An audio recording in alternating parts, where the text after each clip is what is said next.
अब लिखेंगे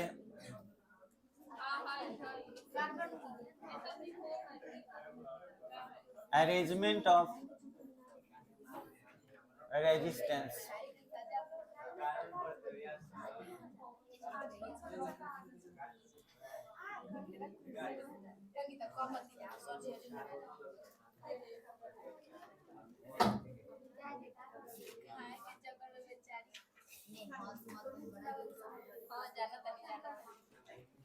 प्रतिरोध का संयोजन।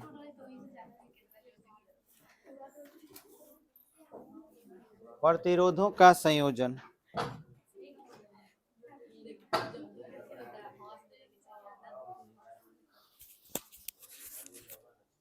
प्रतिरोधों का संयोजन में पहला हो जाएगा आपका सीरीज अरेंजमेंट।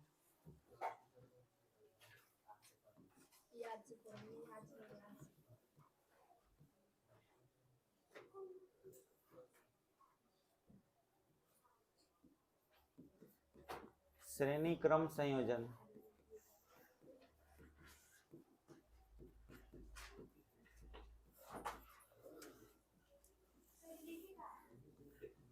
उसके बाद दूसरा नंबर लिखिए पैरेलल अरेंजमेंट।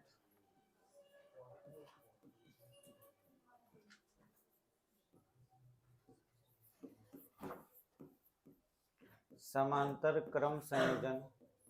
कल शनिवार है ना, कल पूछताछ करेंगे सब पीछे से पूरा, ठीक है, याद करके आना है बड़े, वो तो कल ही समझाए। बड़ा चिंता हो गई तोहरा। आ एक आ दू कहाँ गया ना बबी। इससे सीधा साबित होता है कि आप लोग घर पर नहीं पढ़ते हैं, रोज का रिवीजन नहीं करते हैं। यही तो चेक करना है कि कौन रोज रिवीजन करता है। आपको बोले हैं ना कि पढ़ाई में सबसे महत्वपूर्ण चीज है रिवीजन। कल पता चल जाएगा कि कौन कितना रिवीजन करते हैं। नागा मारे तो भी इसका मतलब हुआ तुम रिवीजन नहीं करते हो। अगर आए और नहीं सुनाए, नहीं बताए, तो भी इसका मतलब है तुम रिवीजन नहीं करते हो। तो किसे पढ़ाई की चिंता है वो तो कल पता चल जाएगा। और परीक्षा कितना लोग हमारा बात माना है वो भी कल पता चल जाएगा।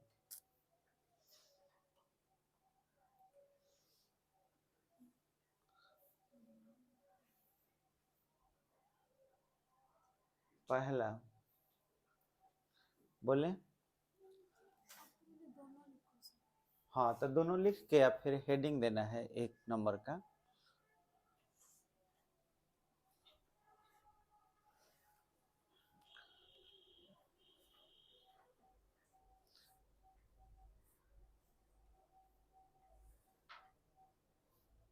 इस संयोजन में पहले प्रतिरोध के दूसरे सिरे को, इस संयोजन में पहले प्रतिरोध के दूसरे सिरे को, दूसरे सिरे को दूसरे प्रतिरोध के पहले सिरे से, दूसरे प्रतिरोध के पहले सिरे से, दूसरे प्रतिरोध के पहले सिरे से, कॉमा, दूसरे प्रतिरोध के दूसरे सिरे को, दूसरे प्रतिरोध के दूसरे सिरे को तीसरे प्रतिरोध के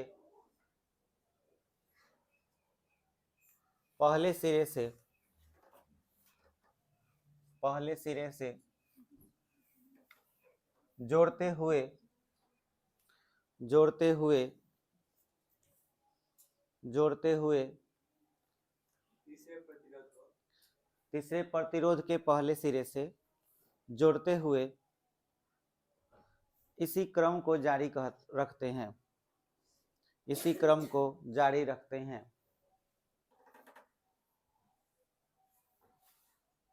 इसी क्रम को जारी रखते हैं।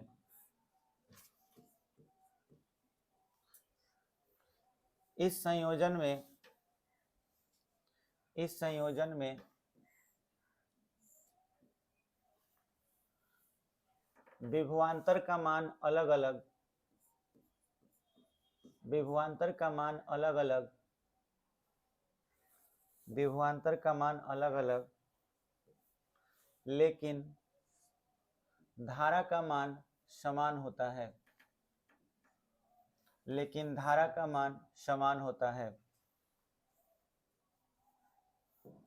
धारा का मान समान होता है।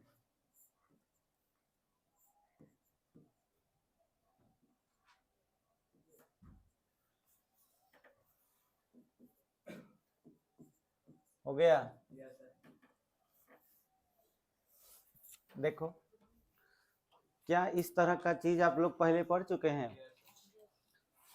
पढ़े हैं पिछले चैप्टर में समांतर पट संधारित्र, संधारित्र पढ़े थे।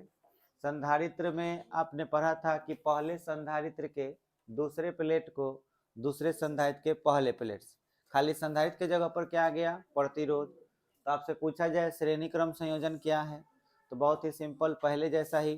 तो एक बार जो वो पढ़ लिया है तो इसको आपको याद ज्यादा करने की जरूरत नहीं है, ऐसा ही बुझा जाएगा। उसमें भी आप पढ़े थे कि श्रेणी क्रम में विभवांतर क्या होता है? अलग अलग।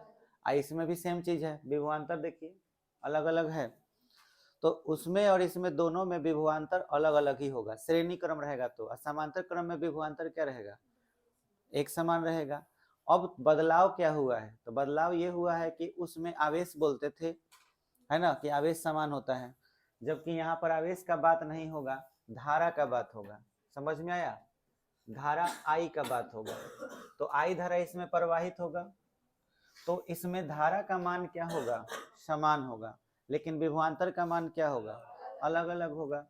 अब देखिए, ये बोला जाए कि श्रेणी क्रम संयोजन क्या है, तो बोलेंगे श्रेणी क्रम संयोजन में पहले प्रतिरोध, पहला प्रतिरोध हो गया, का दूसरा सिरा दूसरे प्रतिरोध के पहला सिरा से, फिर हम कॉमा दे दिए हैं, फिर बोले हैं कि दूसरे प्रतिरोध के दूसरा सिरा तीसरे प्रतिरोध के पहले सिरे से जोड़ते हुए इसी क्रम को जारी रखते हैं। इस संयोजन में विभवांतर का मान अलग अलग होता है, लेकिन धारा का मान क्या होता है? समान होता है। धारा का मान यहाँ पर भी आई होगा, यहाँ भी आई होगा, यहाँ भी आई होगा, हर जगह धारा का मान क्या होगा? आई होगा। बोलो क्लियर हुआ? इस जगह पर भी आई रहेगा, इस जगह पर भी क्या रहेगा? आई, और इस जगह पर भी क्या रहेगा? आई। हर जगह धारा का मान आई ही रहेगा। बोलिए इतना बात क्लियर हो गया? अब याद कीजिए, इसका हम लोग तीनों के बदले मिल करके एगो अगर कोई प्रतिरोध हो तो उसको हम तुल्य, पहले धारिता बोलते थे, अब क्या कहेंगे? तुल्य प्रतिरोध या समतुल्य प्रतिरोध भी बोल सकते हैं, और हमें वही चीज निकालना है। तो बोलो सबसे पहले क्या लिखेंगे? पहले वाला बात याद करो, कैसे लिखते थे हम लोग? मानते थे, माना 3 प्रतिरोध किस क्रम में जुड़े हैं? श्रेणी क्रम में जुड़े हैं।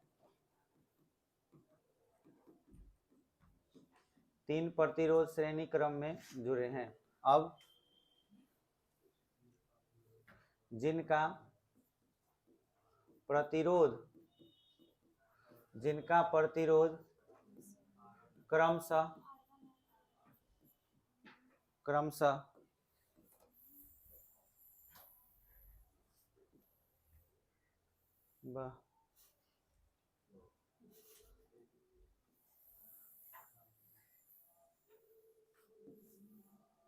हाँ जी, क्रमशः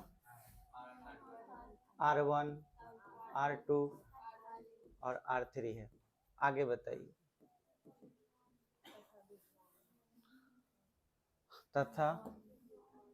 तथा विभवांतर, कितना बार का कॉपी है, लिखने के लिए इधर आना पड़ रहा है। विभवांतर क्रमशः V1, V2 और V3 है, और प्रवाहित धारा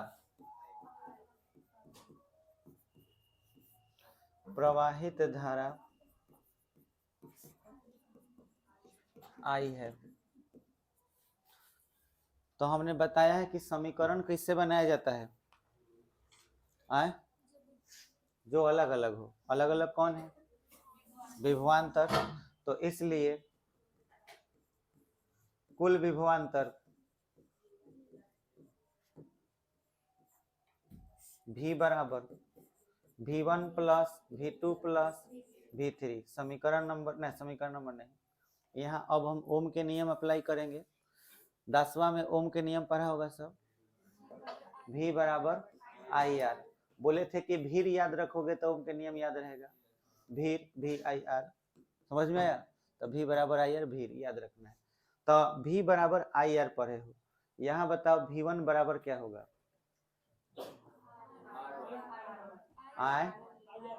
IR1 plus IR2 plus IR3 हो जाएगा।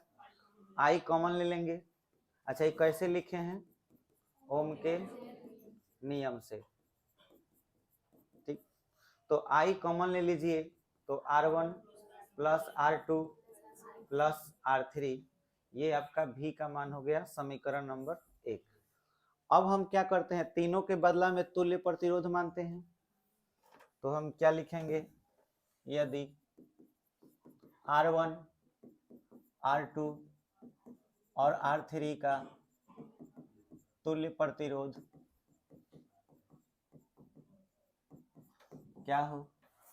R, याद करो क्या तरीका बताए थे, श्रेणी क्रम होता है तो CS मानते थे, तो इसको क्या मानेंगे? RS हो। तो उस कंडीशन में हमारे पास एक ही प्रतिरोध अब रहेगा, जिसका प्रतिरोध क्या हो गया? RS। तीनों के बदला में प्रवाहित धारा क्या हो गई? I सेल था, स्विच एगो था यहाँ पे, इसको मिला दिए, प्रवाहित धारा। और विभवांतर आपका क्या है टोटल? V। कुल विभवांतर यही ना है, देखिए इन तीनों के बदला में V, इन तीनों के बदला में RS, और करंट क्या होगा? I तो बदलेगा नहीं। तो बताइए इनमें कौन सा फॉर्मूला लगेगा? V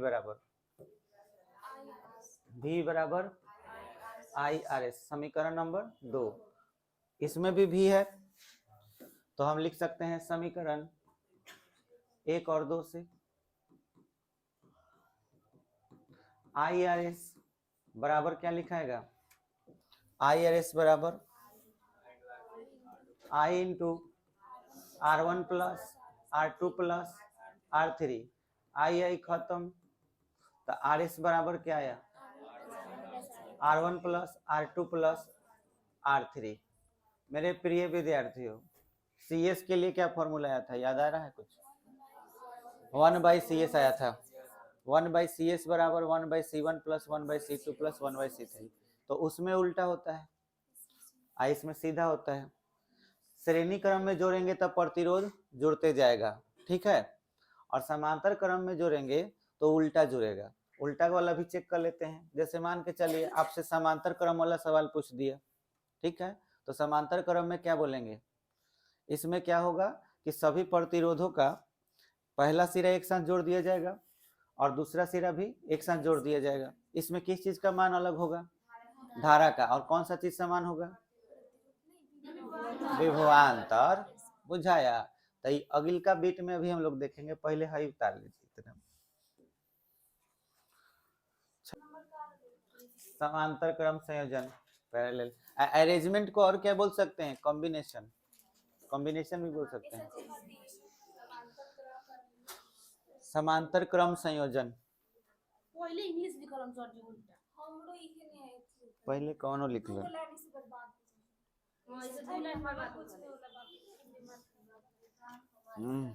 समांतर क्रम संयोजन, मतलब दिखाए हैं, ठीक है, हो गया। समांतर क्रम से इस संयोजन में इस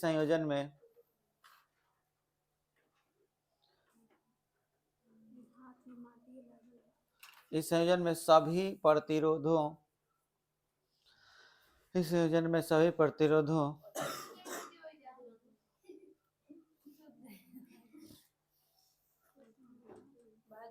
इस संयोजन में सभी प्रतिरोधों के पहले सिरे को एक साथ सभी प्रतिरोधों के पहले सिरे को एक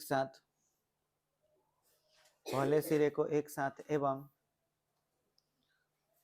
एवं सभी दूसरे सिरे को भी एक साथ जोड़ दिया जाता है, एक साथ जोड़ दिया जाता है, एवं सभी दूसरे सिरे को भी एक साथ जोड़ दिया जाता है।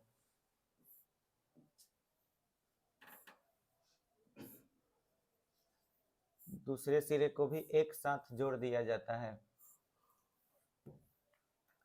इस संयोजन में विभवांतर का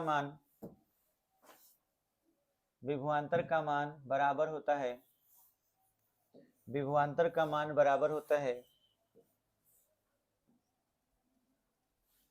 विभवांतर का मान बराबर होता है, लेकिन धारा का मान अलग अलग होता है, लेकिन धारा का मान अलग अलग होता है।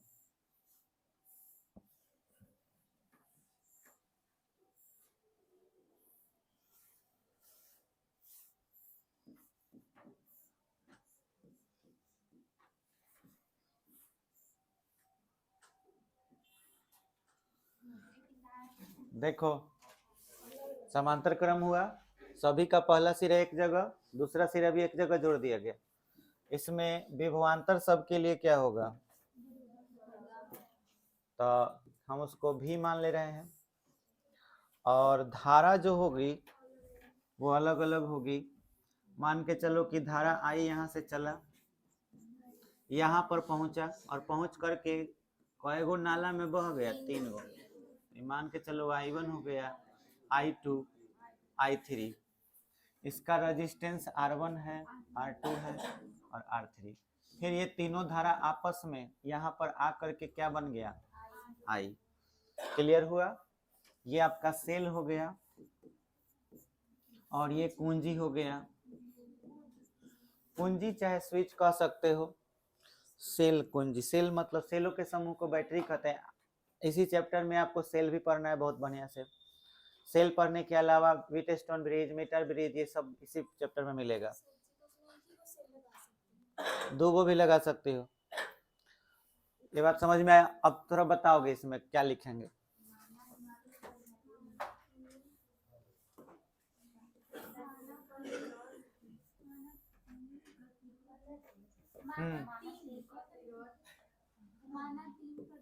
माना 3 प्रतिरोध समांतर क्रम में जुड़े हैं,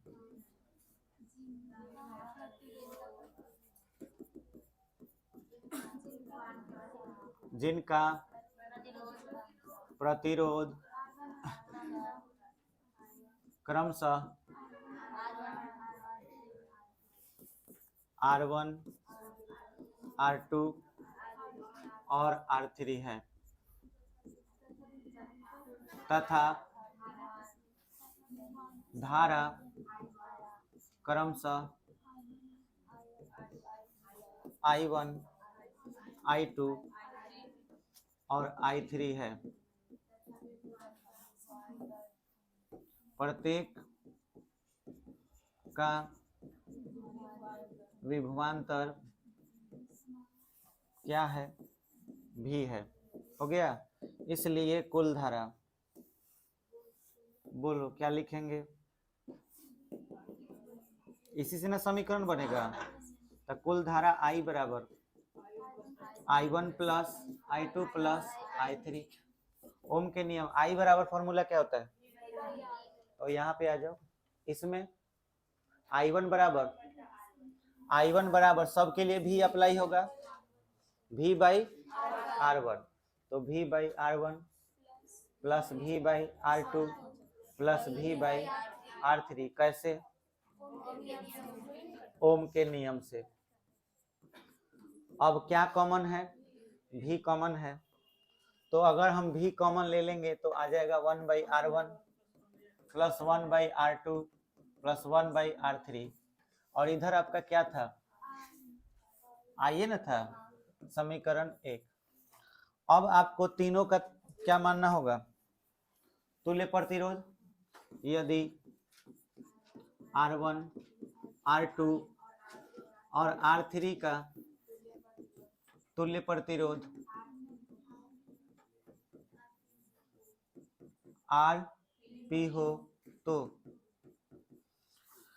बताइए फिगर में क्या हो जाएगा, एगो रेजिस्टेंस हो जाएगा जिसको हम आरपी बोलेंगे। विभवांतर आपका क्या रहेगा भी।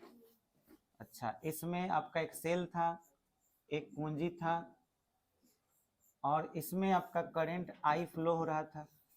तो उस कंडीशन में आई का फॉर्मूला क्या होगा,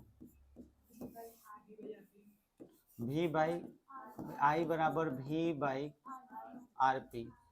समीकरण नंबर 2, समीकरण 1 और 2 से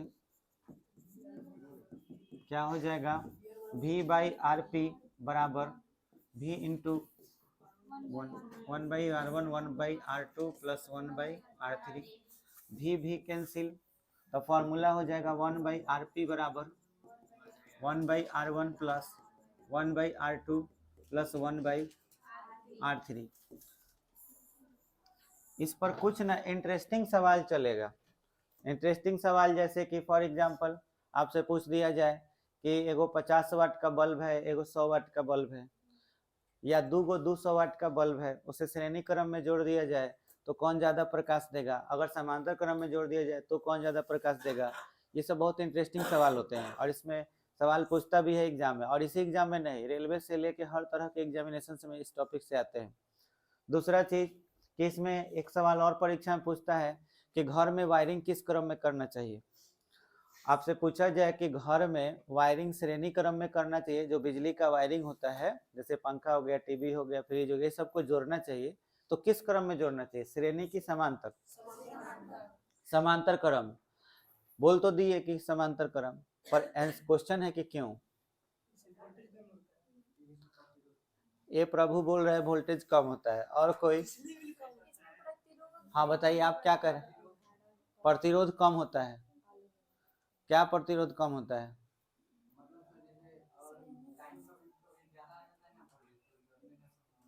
देखिए आंसर सामने है यहाँ, अभी आप पढ़े ना, ये देखिए श्रेणी क्रम में जोड़ा गया था, सब कुछ सामने है।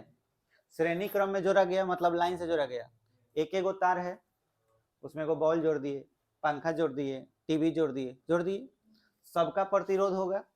अगर सबका प्रतिरोध होगा तब प्रतिरोध सीधा सीधा जुड़ जाएगा।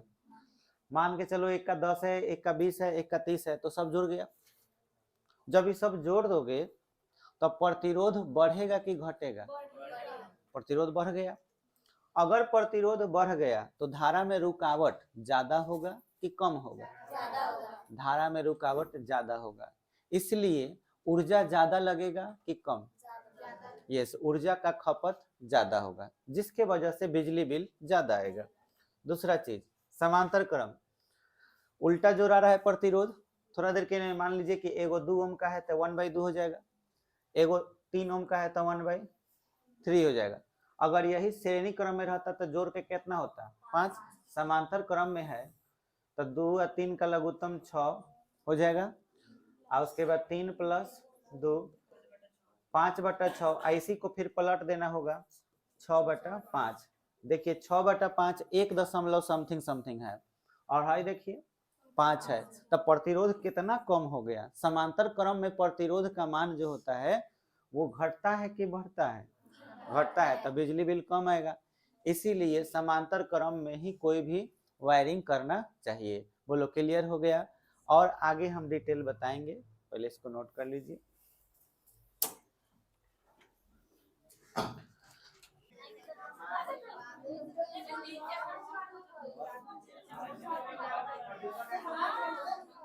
हाँ ध्यान दीजिए, अभी जो आपने पढ़ा पहला नंबर श्रेणी क्रम पढ़े, प्रतिरोधों का श्रेणी क्रम संयोजन, तो इसमें आपने RS बराबर फॉर्मूला क्या पढ़ा, R1 plus R2 plus R3 plus dot dot, जितना प्रतिरोध हो जाएगा। अच्छा दूसरा नंबर में आपने पढ़ा प्रतिरोधों का समांतर क्रम संयोजन, तो इसमें आपने पढ़ा कि 1/RP यूज होगा, बराबर 1/R1 plus 1/R2 plus 1/R3 plus dot dot.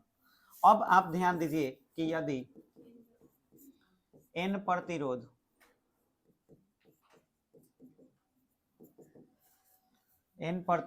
श्रेणी क्रम में हो और प्रत्येक का प्रतिरोध समान हो,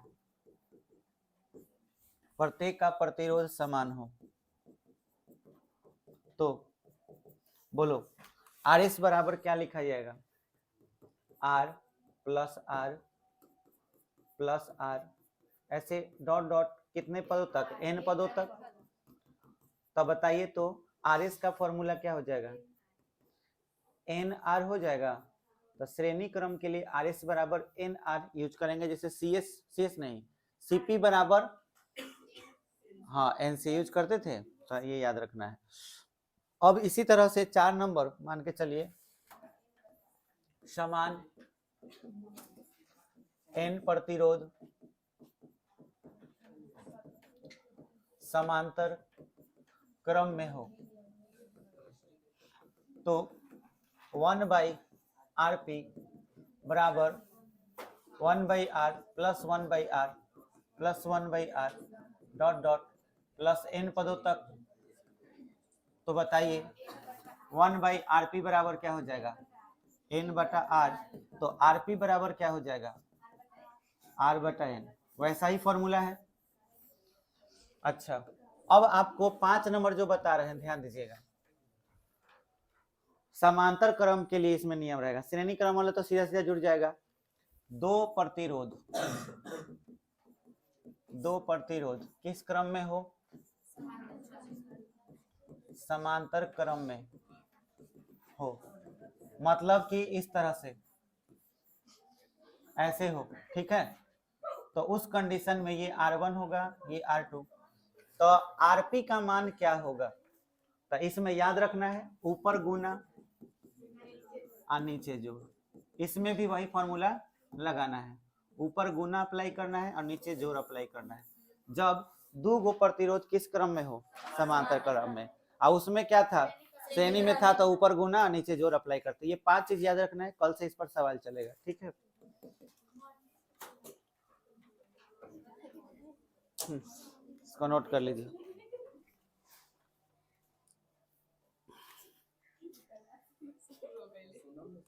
आए काल है